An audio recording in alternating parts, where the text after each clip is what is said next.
Yo, it's your boy, GLOKU, Black, back in this bed, man, you feel me?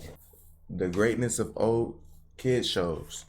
I don't know nothing about what's about to happen. My homeboy sent me this video, told me to react to it, so that's what I'm doing. Let's get straight to the video, man, you feel me? Every day when you're walking down the street, everybody that you meet. Babies. Who doesn't love them? Oh, not me, but that's only because I'm grown now. No. Yeah, the only time when I liked babies was during the time when I was inside one. Wait. That's not what I meant. That sounds crazy. What I meant was when I was a literal baby myself. Like, we've all been inside babies before. Wait, hold on. That's not what I meant. When you're a baby, you don't gotta worry about nothing. Someone's already feeding you, bathing you, strolling you around on the street, cleaning the doodle out your pants. You never have any responsibilities for yourself. Being a baby is the new 80. It's awesome. And since we were babies, when we weren't sleeping or swallowing the nearest lethal object, we were playing with toys or watching the preschool shows our parents put on the TV. You know, they changed it to the children's channels, PBS, TBS, CBS, putting on the shows for us toddlers. Well, my parents didn't really do that. I would just watch whatever my siblings were watching, which was Cartoon Network and Disney Channel 99% of the time, and whatever my dad was watching. And he was not watching the most baby-friendly stuff. Like, literally, both me and my dad would fall asleep watching Friday the 13th or something on Showtime. Then at 4 a.m., I'd wake up to Showtime playing straight-up corn on the channel. Not even a scene, like, it's just a straight-up corn movie. And I just stared at it. My balls were still in my stomach, so I ain't feel nothing. But when watching it, I felt like a industry baby, if you catch my drift. In short, I ain't watched that many kid shows.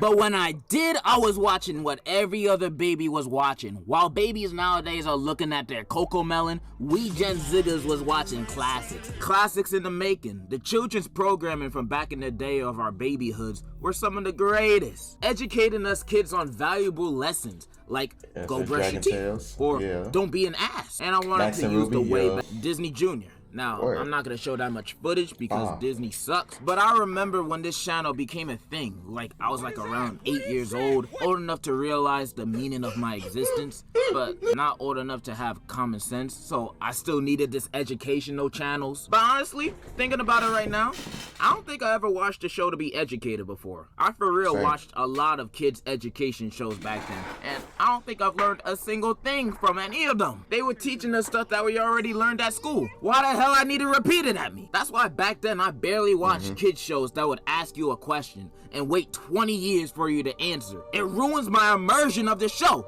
I ain't gonna lie, the only show that I watched as a kid I was like that was Dora. And that's a classic, so come on. I get less and less attached to the show when they hit me with fourth wall break. You ain't supposed to know I'm here. Like, who are you talking to? And after waiting 80 years of them just staring at you, waiting for you to answer, they just assume your answer anyway. So why'd you ask me in the first place? Wasting my time. I had goals as a kid. I had stuff to do. And this show is just wasting my time. Anyway, I forgot Disney Junior. There were a few shows I used to always watch. I remember watching Big Bear in the Big Blue House sometimes. Honestly, this show kind of scared me as a kid because the moon. Now look at it as an adult, that's kind of crazy. And that's the most I remember from the show. And I sadly wasn't a Wiggles guy either. But I heard a bunch of songs from them. Wiggles is hard. And not gonna lie, they're pretty great. I've heard a bunch of songs from them. And after hearing them, I can tell you. Bro, that fruit salad. Yummy, yummy. It's a classic. What are you talking about? That this is one of the greatest bands of this generation. Of any generation. Every song for them makes you hype and go crazy. They're basically the Beatles if they were good. There was also Special Agent Oso. And really the only reason I attempted to watch this show was because Mr. Mosby was playing the wolf on the show, fulfilling my fantasies I had about him. But none of those shows were the main shows. The big three of my Disney Junior experience was Handy Manny, Mickey Mouse Clubhouse, and Little Einsteins. Not Doc McStuffins. She ain't no real doctor. She can't give me my BBL. Or Sophia the First. That show's for Atlanta niggas. We all know the deal with Handy Manny. You know, Mexican dude with talking tools that can fix anything. From a boat. Honest man making an honest living. Handy Manny's the GOAT, man. to a chair, to your accident, you name it, we fix it. The characters were fun too. You know, there was this guy who was a complete loser. He had no hairline. He lived with his cat. He was always the butt of the joke, never had any bitches. Easily the most relatable character on the show. I also remember them adding this new character. It was a flashlight. He only spoke Minion. I don't remember what language he spoke. But they was adorable. Every time they were on screen, they was just like cute like a minion. Then the main man, Manny himself, just being a helpful, handsome guy. He had a girlfriend. At least I think that was his girlfriend. He always had everybody on his back. He was such a Chad. He was such a handsome man. He's just a dandy guy.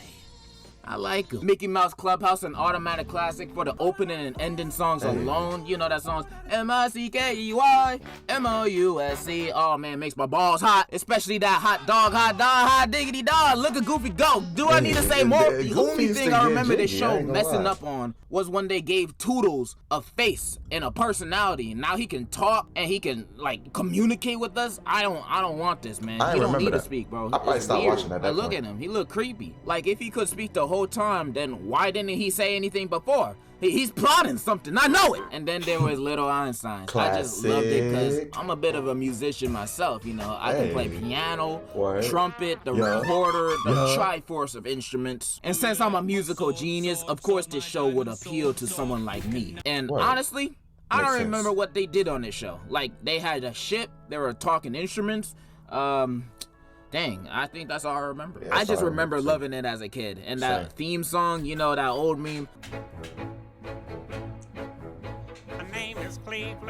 They just don't make them like that no more. But Disney Junior was a great entertainment and education source for children back then, especially me. But it wasn't my favorite. Moving on to a channel that I liked more as a kid, in terms of baby shows, Nick Jr. Nick Jr. I have a lot more memories of as a kid, even though they had some dookie butt shows like Dora and the more boring Diego. But Dora's everything a else classic, was pretty good. boy. Wonder Pets was pretty lit, although that turtle can go chug a bottle of piss. I still hate turtles. The Backyardigans. Everybody loved this show. And the animals, Tanisha, Pablo, Bart, Jesse, and James, I don't remember their names, but it was such a fun show. You know, the backyard was always transforming and getting new settings like every single episode. I loved it. My favorite episodes were the jungle episode and the western episode. Max and Ruby. Now, I got mixed feelings on this. I used to watch this show a lot. Like, I enjoyed the show as a kid, but I didn't really like Max all that much when I was young. I didn't really know any better back then. I just saw him making mud cakes and I was just like, that's gross, there's worms in it, bro. Why are you making that? It wasn't until I got older that I realized that Max was just having fun, man. He was just a young kid just having fun, playing with his toys, making cakes. He was just doing his thing. The real villain of this show, it was Ruby. No, I'm not gonna get too in detail because then I'll just be stealing this guy's content. Shout out to him. But let me say this. If I was in a room with a bow and arrow, with only 2 arrows, and there was me, Ruby. Why is he mad? I don't even care who else is there. I'm gonna shoot Ruby twice. Blues.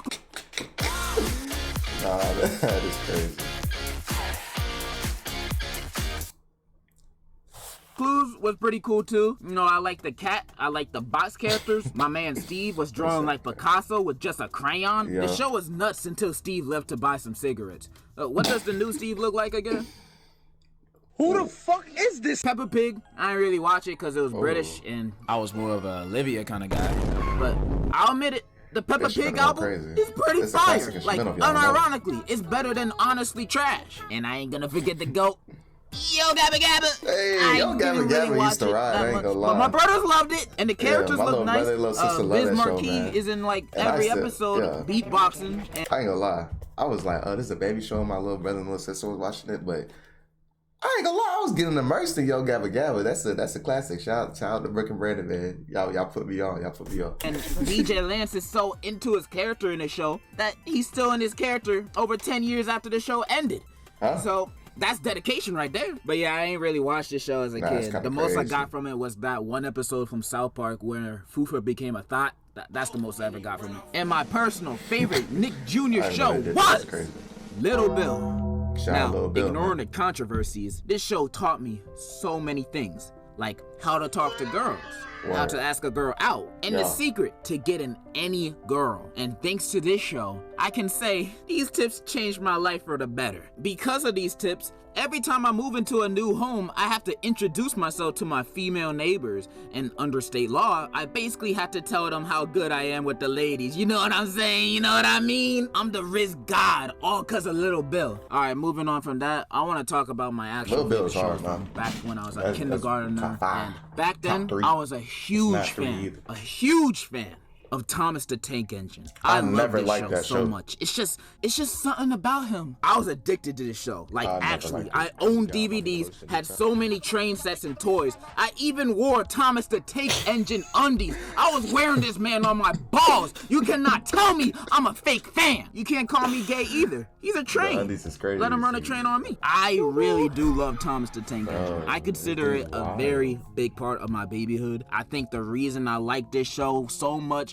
was cause that it was a very chill show. Nothing would happen in your face. The conflicts would always be in the island of Sodor, with the trains doing the task that Sir Toppin Hat would tell them to do. And then a small hiccup happens and then they solve it, learning a lesson maybe in the process. Simple. It was a very simple, chill show, and I like trains. The interactions were always very sweet, and when they weren't, you know when shit was going down. But they would always make amends at the end. This was a show just trying to tell a simple story each episode. It's not like those other baby shows that would constantly break the fourth wall and just start singing out of nowhere or asking you, do you know what 5 plus 5 is? My favorite color, green. Like, bro, go lick my nut and gargle it, bro. I hate shows like that. Sometimes us kids just want to be entertained like the grown-ups. We don't want to get constantly talked down to in shows. We already get enough of that in real life. Why would we want that in our entertainment? And Thomas did have learning segments where they would ask us kids questions, but it would be in between episodes. Not the actual episode would have it. It would never get in the way of the actual plot of the episode. This is why I kind of liked Arthur as a kid too. Cause it ain't interrupt you in the middle of the episode with random questions. We was just enjoying ourselves, learning not to swear, and definitely not wanting to learn how to knit. No, I'm not a knitter. Arthur was great. I still don't understand that racism That's episode. crazy, I thought it was just animals in this universe, but black people exist too apparently, and get unfair treatment from the police. But there was no other races that were mentioned, so is it the animals that are the ones being racist? Is it just black people and animals in this universe? What does an interracial baby look like? Okay, I'm gonna stop asking questions. Back to Thomas. I also love how this show only has a narrator. Narrating and doing every voice in this show. I loved it. It made the show feel more common and soothing. I even remember when Alec Baldwin was the narrator for season 5. He was great too. You just had to wear a bulletproof vest every time you watched the show. Not to mention the music. It's out of this world. It has no reason to being that great. And it wasn't just a few good ones here and there, you know, a few good bops. No. Every single one. I'm serious too. Every song sounds like it could be one of those classic Disney songs from back in the day. They just also catchy and so good to sing along to. And accidents will happen. One of the greatest songs of all time, top 100, not even fibbing. Listen to it yourself. It's like in 1984 when the show was created. The music team for this show was like, yo, let's only drop classics for the next 20 years. Like we're Kanye West or something. And the whole team responded, who the hell is Kanye West? But they did it anyway. These guys deserve all the Grammys. And that iconic intro. Nobody has forgotten that. This is genuinely... I ain't gonna lie, I definitely forgot it. I don't even know how the songs go, gang. one of the greatest kid shows of all time. The amount of nostalgia and pure bliss and joy I get from this show. Oh man, it cannot be matched. This show is amazing. It is fantastic. Or should I say, was. Because as soon as they went CGI, it was downhill. And only downhill. I was appalled when they switched the style. This happened back in 2009 when I was 6 turning 7. And even back then I hated it. I was all like, why are their mouths moving now? Why are the people moving? Why do they have their own voices? It changed so much. I avoided this new version every time I saw it on TV. I missed it when they were actual toys and it was in reality. This is just weird. It's unnatural seeing them like this. I always hated when kid shows would switch their style just to look more modern. Just look at Bob the Builder. For years he was looking good. He was looking nice because he was in stop motion. Look at Bob go. Woo! Okay, let's see what Bob the Builder looks like now. Boots check, tool belt check, hard hat check. There's no way they just put auto-tune on one of my favorite theme songs of all time, bro. Bob, that's crazy, bro. Who the hell is that? That is not Bob. That is Bobby Lee. That is definitely not Bob. That dude's name is Bertram. That is not Bob. That is not the same man that I knew from my childhood. That's Bertram. This is not my Bob. Not Bob, The man. same thing with Thomas. It's horrifying. And that ain't even the worst of it. You know the music? How I said it was one of the best songs of all time. You know, it should win all the BET Hip Hop Awards.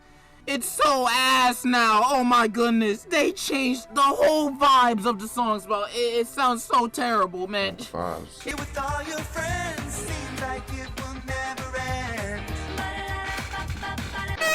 I ain't gonna lie, they kind of slid. They kind of slid that. I ain't gonna lie. Trash. Who thought of this, bro? And the new intro is even worse, man. Listen. I'm gonna cut. It's also because this show made me raise a lot of questions. Like, How do they eat? How do they swallow their food? Where does it go? How do they use the bathroom? Do they have holes? How do they fight? How are their eyes attached to their hands? How do they put on rings? When they high-five each other, did they just kiss? Did they just have intercourse on screen? How do they even do it in this universe? And if they do it, do they wear gloves for protection? This is getting out of hand. These are valid questions, but they're getting out of hand. Cover their eyes? Where do their bodies end? There's actual people in this universe. What do they see below their hands? How do they drive? I don't know. First, let me subscribe. This is my first video from the Generosity, so shout out to him. I don't know how to feel. It was a lot going on at once. It was funny though. Subscribe. You know what I mean? Like it, of course. Put on post notifications for your boy. You dig? You know what I'm saying? If you want to see more content. Before I go, I want to thank everyone that's been supporting the channel, man. Thank you guys so much for I have 40 subscribers right now. Like, that's crazy to me. Like, I didn't think I was gonna get like 40 subscribers before I dropped I haven't been doing YouTube. I've only been doing YouTube for like 2 weeks, man. It's just so crazy. GLOKU and Vegeta were black. Video got over 1,000 views. Like, I never thought I would see over 1,000 views. I just kind of just do this YouTube stuff for like play and for fun. But man, this is crazy. Like, just to see the support, like, it just makes me want to go harder and, you know, it take it a lot more serious. So again, thank you to everybody who's been supporting the channel. I appreciate you guys so much. It's just the beginning though. We're gonna keep growing. You know, we at 40, we so close to 50, man. I'm so excited. But I'm out this big glow.